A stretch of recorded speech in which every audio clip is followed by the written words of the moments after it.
Notre texte de base, Romains 8:6. Et l'affection de la chair, c'est la mort, tandis que l'affection de l'esprit, c'est la vie et la paix. Méditons ensemble sur choisir la vie et la paix par l'esprit.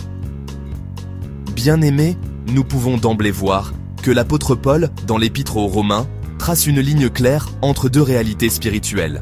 Vivre selon la chair ou vivre selon l'esprit. Il ne s'agit pas ici d'un simple choix de comportement, mais d'une orientation de vie, d'un état intérieur profond, qui détermine notre destinée spirituelle, notre paix intérieure et notre communion avec Dieu. Le premier élément qui se dégage de ce verset est l'affection de la chair, une voie vers la mort. Qu'est-ce que l'affection de la chair? Le mot affection signifie ici l'orientation des pensées, des désirs, de la volonté. La chair, dans le vocabulaire biblique, ne désigne pas seulement le corps physique, mais surtout la nature humaine corrompue, celle qui est en rébellion contre Dieu. Galates 5, 19, 21 donne une liste claire des œuvres de la chair: impudicité, inimitié, jalousie, division, etc. Pourquoi cela mène-t-il à la mort? Parce que la chair ne se soumet pas à Dieu.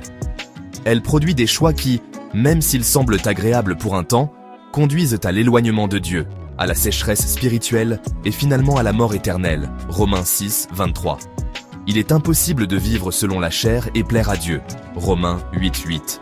Notre passage de base nous parle aussi après de l'affection de l'esprit, une voie vers la vie et la paix. Qui est l'esprit? Il s'agit du Saint-Esprit, donné aux croyants pour les régénérer, les guider et produire en eux le caractère de Christ. Vivre selon l'esprit, c'est avoir une pensée centrée sur Dieu, une vie dirigée par la parole de Dieu, une volonté soumise à Christ. Ce n'est pas une simple émotion spirituelle, mais une transformation intérieure qui se manifeste par des fruits visibles. Amour, joie, paix, patience. Quels en sont les résultats?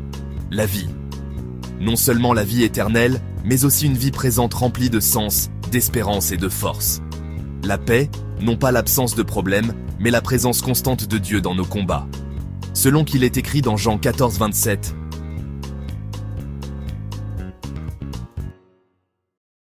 nous avons le devoir maintenant de nous interroger sur l'enjeu spirituel. Quel est le moteur de ma vie? Romains 8, 6 nous pose une question essentielle. Qu'est-ce qui gouverne mes pensées, mes désirs, mes choix au quotidien? Est-ce la chair? Mes intérêts personnels, mes pulsions, mon orgueil, mon confort? Ou est-ce l'esprit, la volonté de Dieu, la gloire de Christ, la communion avec le Père? Mes bien-aimés, cette réflexion n'est pas simplement morale, elle est vitale, car ce que nous nourrissons en nous chaque jour nous mène soit à la mort, soit à la vie. Pour terminer, je voudrais nous dire qu'en ce week-end, le Seigneur nous fait un appel à la consécration. Aujourd'hui, le Seigneur nous invite à réaligner nos cœurs, à abandonner les œuvres de la chair et à chercher la plénitude de l'esprit, à choisir la vie et la paix, non comme de simples bénédictions, mais comme un mode de vie guidé par l'esprit. Prions. Seigneur, merci pour cette graine de blé que tu choisis de planter dans nos cœurs ce matin. Nous te prions de purifier nos cœurs de toute affection charnelle.